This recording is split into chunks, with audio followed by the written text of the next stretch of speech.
Hello students, welcome to the new class of Positive Psychology. Today we're going to learn about humor. In this particular module, you will understand the meaning and nature of humor from a positive psychological perspective. You'll also learn about various components of humor. You will understand and evaluate various theoretical propositions on humor and also be able to apply humor to improve physical, mental and social health. First, let's understand humor from a positive psychology perspective. Humor is an integral experience in everyday human life. It is universally found in all cultures and individuals, though in varying proportions. Although human life is full of strife and struggles, but we often experience humor when someone cracks a joke, shares a witty remark, or develops something that can create fun and bemuse our senses. Although humor is a new entrant in the positive psychology movement, but it has been discussed in detail by early philosophers and a large number of researchers. The previous researchers indicate positive sides of humor in enriching and making everyday human life lively. Humor is an emerging and interdisciplinary science that touches almost every area of academic psychology. According to Martin, the researchers in various areas of psychology like cognitive psychology, personality psychology, developmental psychology, biological psychology, etc. can shed light on the various aspects of humor in different ways. For example, cognitive psychologists can help us in identifying various processes like perception, attention and memory in the understanding and expression of humor. Similarly, a personality psychologist can help in the identification of traits and characteristics that underlie a humorous personality. Since the issue of humor touches many areas of psychology and other disciplines, hence it has been understood and defined in various ways depending upon the respective field with which it has been looked at. When we look at the various definitions of humor, we would find that humor has been defined as a process, event and even a behavior. Thus, a humorous act or event is something that instigates fun. As a process, humor could mean all those processes which lead to perception of a situation as funny and humorous. There could be individual differences in this capacity. For example, same event may be perceived as an act having different level of humorosity for different people. Humor can also be conceived as a quality of being amusing, comic and light-hearted. Martin has cited the Oxford English Dictionary that defines humor as a quality of action, speech or writing which excites amusement, oddity, jocularity, facetiousness, comicality, fun, etc.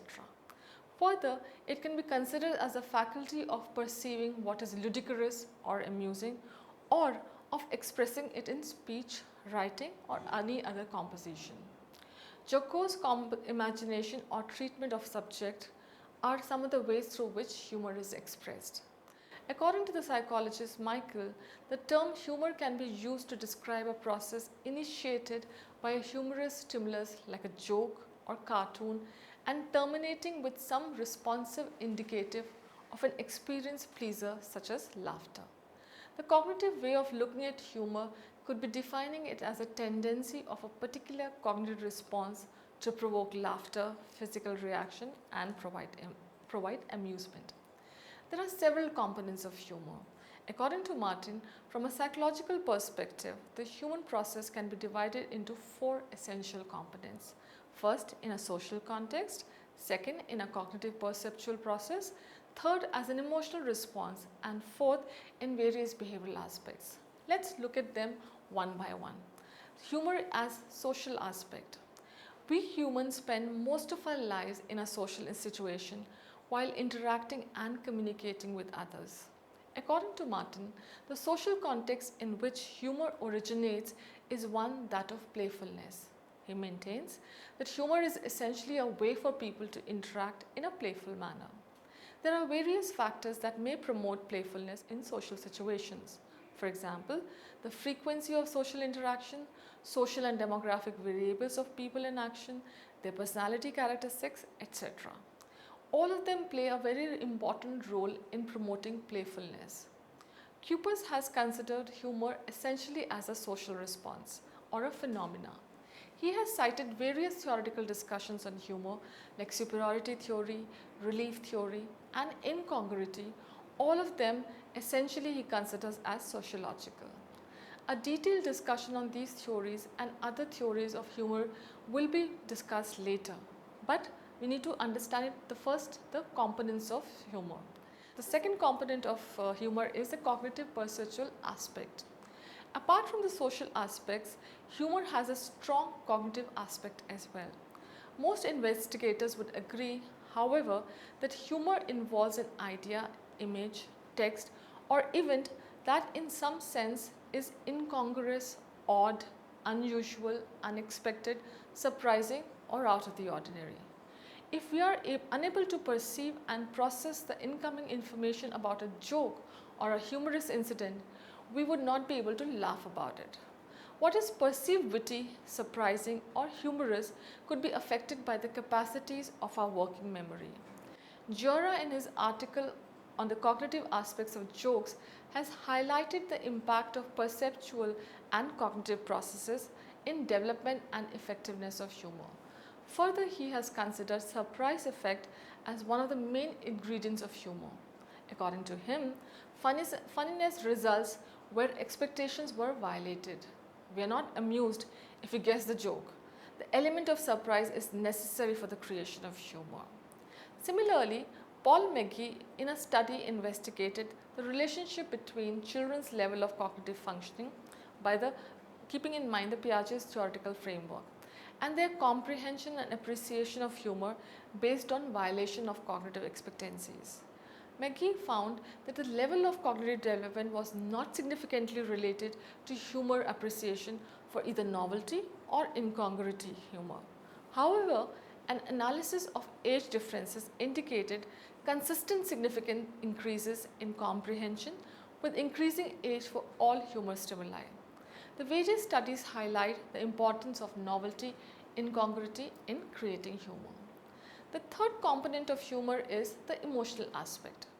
Humor generally creates a positive emotional response, generally in the form of pleasant mood or experience, apart from bringing in the other components into interplay. Researchers have shown that humor leads to the developmental and enhancement of positive mood and affect. Brain imaging and physiological studies show that humorous and comic cartoons activate the reward and pleasant center into the limbic system. Nakamura et al. Have explored the role of amygdala in the process of humor appreciation and found that amygdala plays an important role in determining the relevance and optimality of humor. According to him and his colleagues, amygdala act as a relevance detector for humor stimuli.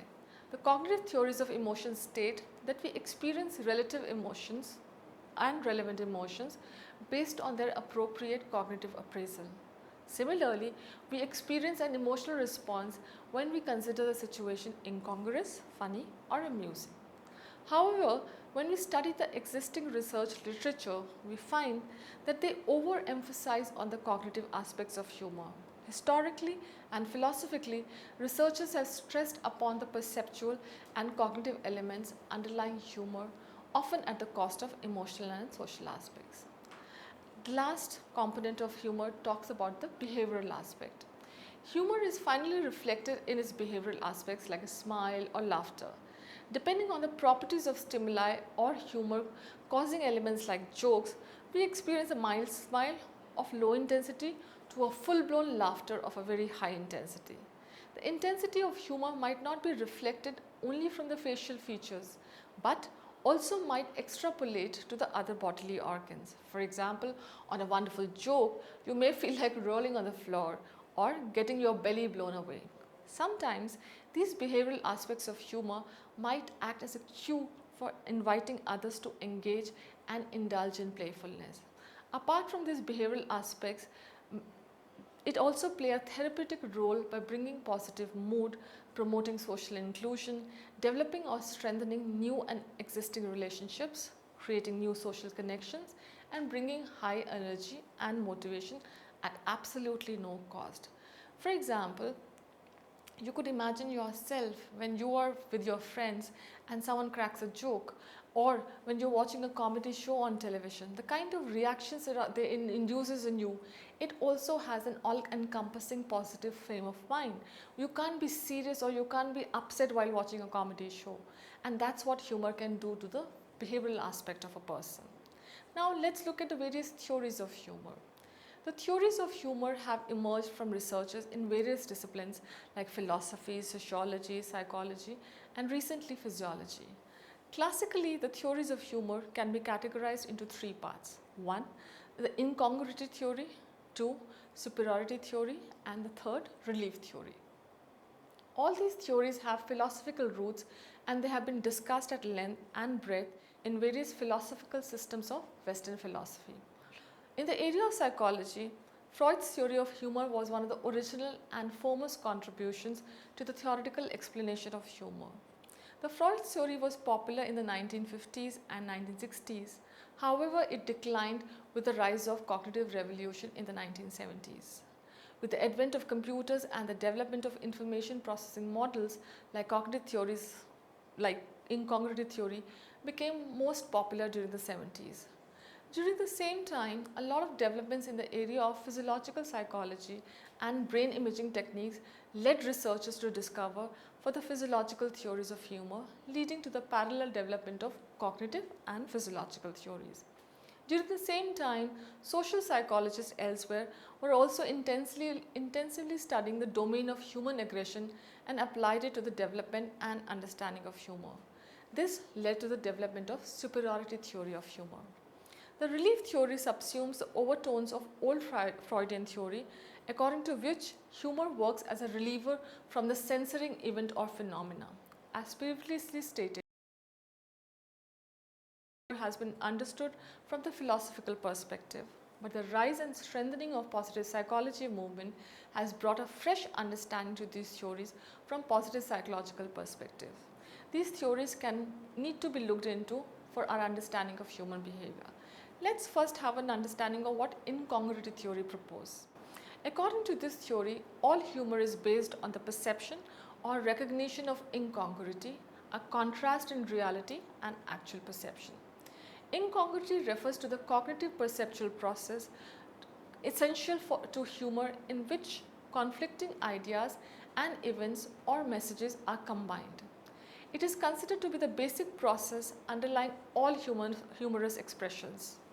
Aristotle was one of the first believers of incongruity theory, along with other influential believers like Soren Kierkegaard and Immanuel Kant.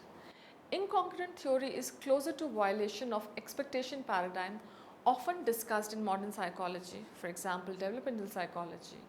According to it, humor is created in situations in which expectations and outcomes are different. So, if you wish to create the humor, then according to incongruity theory, create a plot and offer a twist to it. Remember the last time you watched a comedy movie? The unexpected plots and outcomes in the movies of Mr. Bean, Charlie Chaplin, or even for that matter, Golmaal trilogy of Bollywood must have amused you.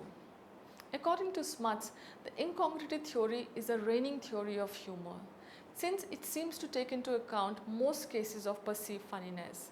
The theory is simple and easy to understand, and it can be applied in a wide variety of general humor.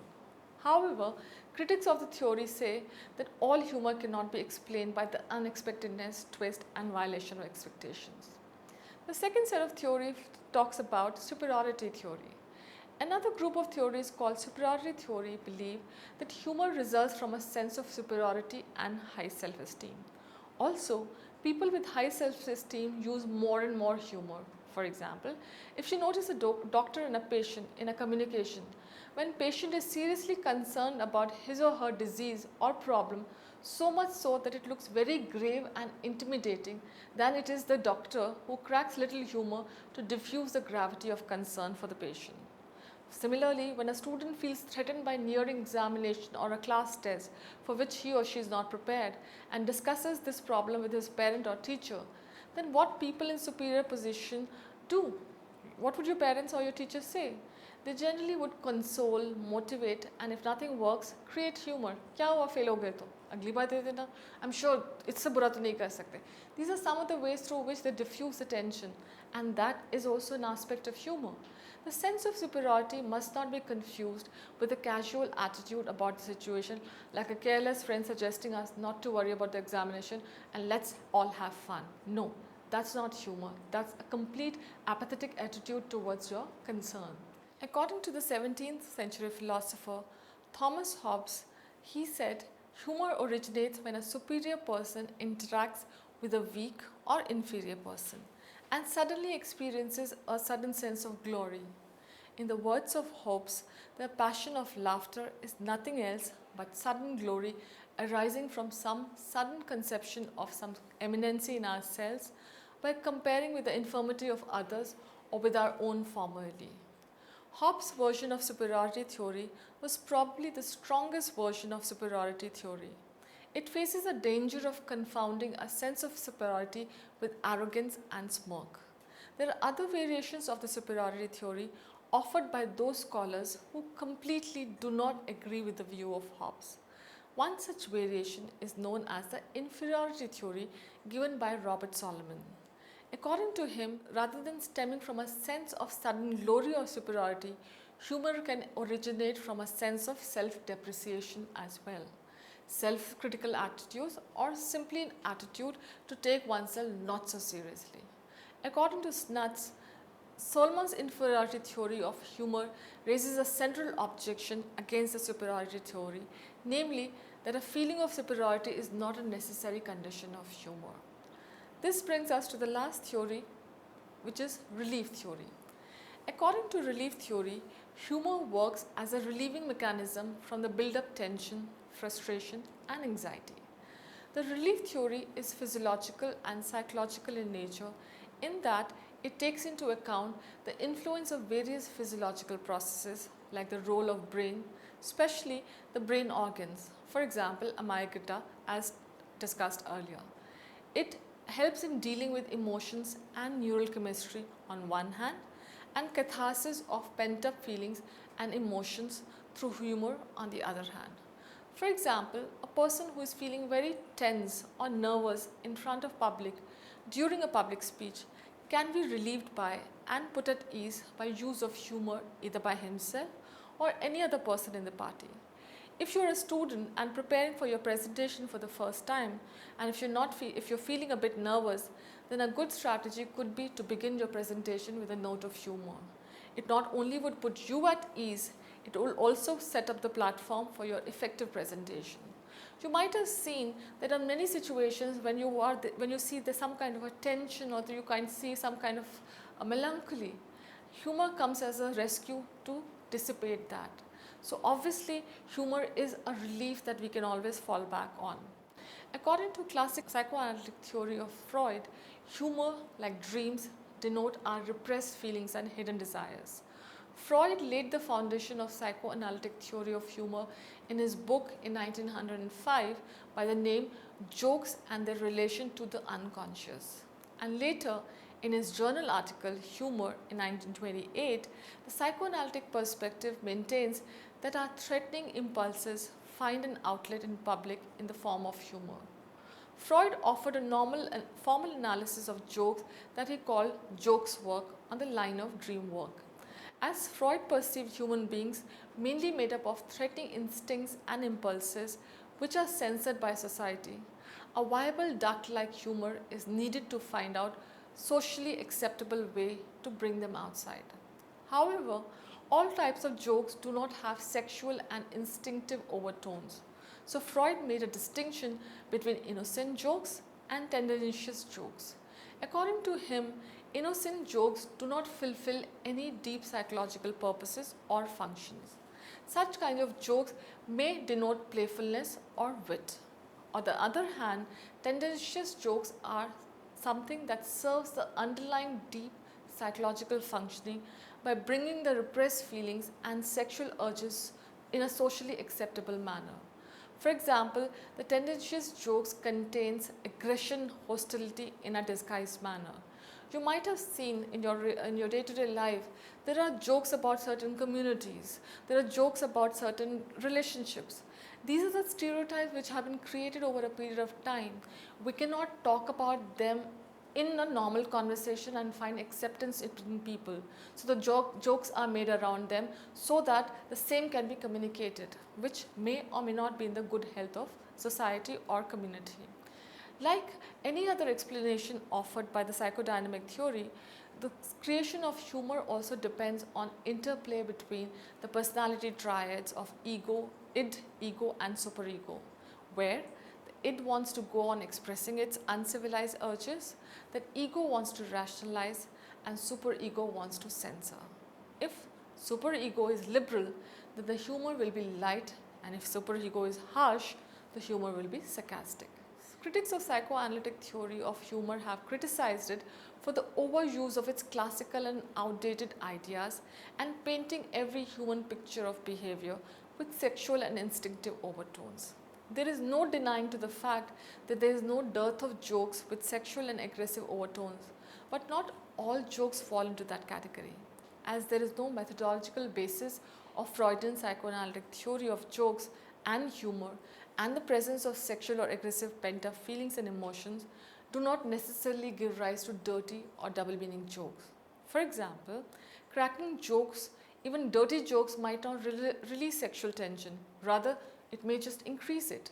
On the other hand, humor could be sublime, relieving, and most importantly, extremely entertaining. Humor relieves an individual mainly in two ways. One, by comforting the individual. Two, creating a supportive and positive social niche around the individual. Based on the idea of Hobbes, humor can also be relieving because of its ability to create superiority feeling in the person in question. Else, of positive and appropriate use of humor wins audience support and exudes confidence, which may lead to the improvement in performance of others. Now let's have a look at some of the application that role of humor has in health and well-being. According to Martin, humor serves three main psychological purposes. First, the provision of cognitive and social benefits of the positive emotions of mirth. Second, using humor for social communication and influence. And thirdly, tension relief and coping. Thus, humor brings us a large number of social and psychological benefits that we can have an important implication for personal and collective well-being. The popularity of laughter medicine or laughter therapy is a testimony that humor has an enriching impact on our lives, even if it is practiced deliberately and in a planned manner. This is an important point, as most of the theories of humor believe that it is a novelty of situation or the presentation of fact that creates humor. Humor is also contagious, and its behavioral outcome is laughter.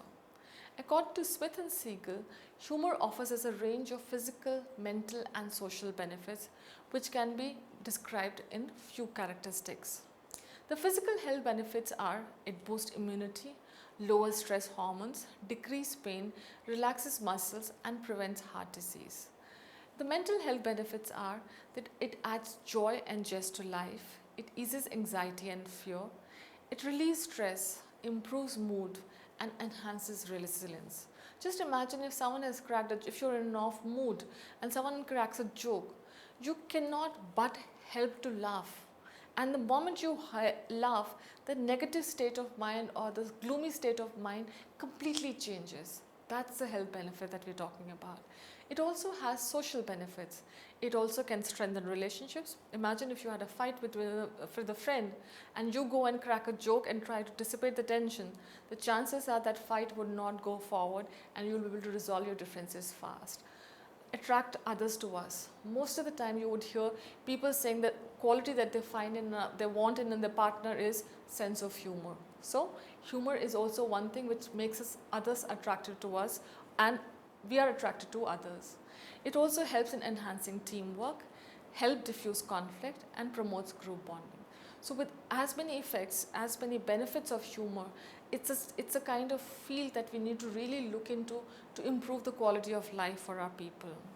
According to them, humor also improves mental health by dissolving distressing thoughts and emotions, by enabling us to relax and recharge, and bringing the needed change in our perspective.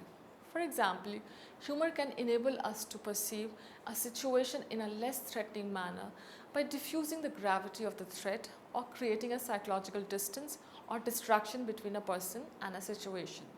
The fun and laughter brought by humor boost our immune system, causing a decrease in stress hormones and creating immune cells and infection fighting antibodies, thus improving overall resistance to disease. These are the various factors and benefits of humor that could result in a positive way of living, and we all need to include it in our practice as a psychologist, as a student of psychology, and as an individual, not just for ourselves but our family, community, and the larger part of the world. Now let's summarize what we have studied so far. First and foremost is that humor can be defined and described in several ways. It is ideally described as a process initiated by a humorous stimulus like a joke or cartoon and terminating with some response indicating of an experienced pleasure such as laughter. There are four components of humor. It comes in a social context, there is a cognitive perceptual process behind it, there is an emotional response to it, and there is always a behavioral outcome to it. Humor also serves three major psychological purposes. It has cognitive and social benefits of positive emotion of mirth.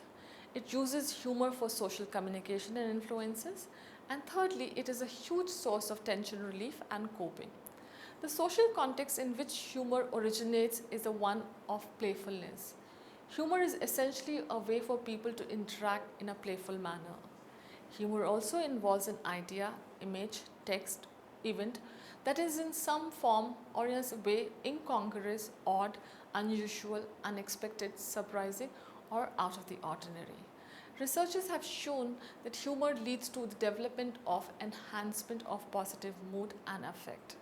The Freud's theory of humor was most popular in the 50s and 60s, however it declined with the rise of cognitive revolution in the 70s. According to the classical psychoanalytic theory of Freud, humor like dreams denote our free press feelings and hidden desires. Freud made a distinction between innocent jokes and tendentious jokes. According to him, innocent jokes do not fulfill any deep psychological purposes or function. Such kind of jokes may denote playfulness or wit, and that's about it. Whereas on the other hand, tendentious jokes serve the underlying deep psychological functioning by bringing the repressed feelings and sexual urges in a more socially acceptable form to a larger gathering. According to incongruity theory, all humor is based on the perception or recognition of incongruity, which is defined as a contrast in reality and in actual perception. Incongruity refers to the cognitive perceptual process essential to humor in which conflicting ideas, events, or messages are combined.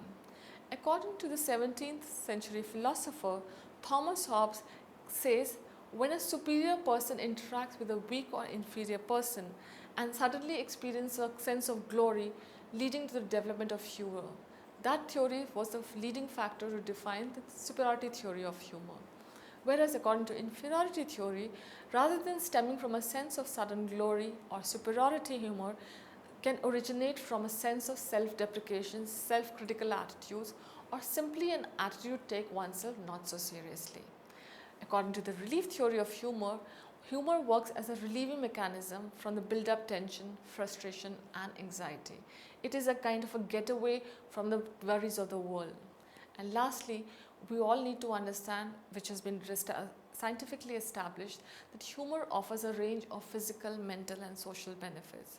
With all the pluses that we have in terms of humor and its application in positive psychology and in our day-to-day living, there has to be a constant thrust on humor and its benefits including in clinical trials, non-clinical trials, general well-being, and as a part of curriculum as well. Humor is something which keeps our tensions at bay for some time. If we make it a part of our lives, we would be able to cope better. So humor enjoys a very, very important part of our positive psychology training. Do use it, do practice it.